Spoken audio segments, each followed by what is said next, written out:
விஸ்வகர்மா சொந்தங்கள் வாழ்க வாழ்க வாழ்கவே.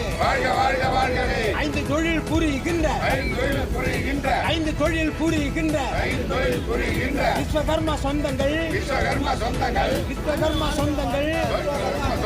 வாழ்க வாழ்க வாழ்கவே. வாழ்க வாழ்க வாழ்கவே.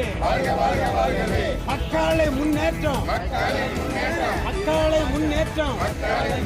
விஸ்வகர்மா சொந்தங்கள் வாழ்க வாழ்க வாழ்கவே.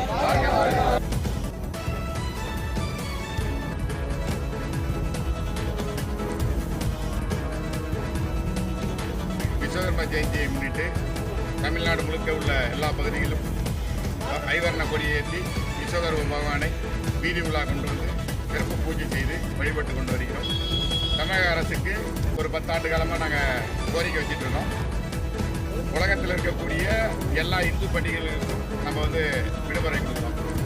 இந்த ஆதி கடவுள் என்று சொல்லக்கூடிய விஸ்வகர்மா பிறந்த தினம் ஆனபடினா இந்த நாடே உருவான மனித குலமே உருவாக்கப்பட்ட விஸ்வகர்மாவின் இன்று பிறந்த தினம். இந்த தினத்துக்கு நாங்கள் அரசுக்கிட்ட நிறைய டைம் கோரிக்கை வச்சிருக்கோம். எங்களுக்கு செப்டம்பர் 17 விஸ்வகர்மா ஜெயந்தி அன்னைக்கு அரசு விடுமுறை வேண்டும் என்று கேட்டிருக்கோம். இதை செவி சாய்க்காம முன்னாடி இருந்த ஆட்சி சரி, இப்போ 4 ஆண்டு காலமாக ஆட்சி ஆண்டு கொண்டு இருக்கக்கூடிய ஆட்சி சரி, இதை எங்களை விஸ்வகர்மா சமுதாயத்தை ஒரு பொருட்டாவே மதிக்கிறது கிடையாது.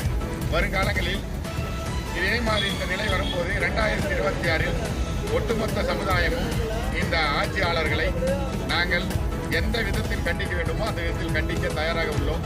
அடுத்த ஆண்டுக்குள் எங்களுக்கு இந்த விஸ்வகர்மா ஜெயந்தியை விடுமுறை அளிக்க வேண்டும் என்று கூட்டமைப்பு சார்பாக எங்கள் ஒட்டுமொத்த தமிழ்நாட்டில் இருக்கக்கூடிய 75 லட்சம் பேர் நாங்கள் இருக்கோம்.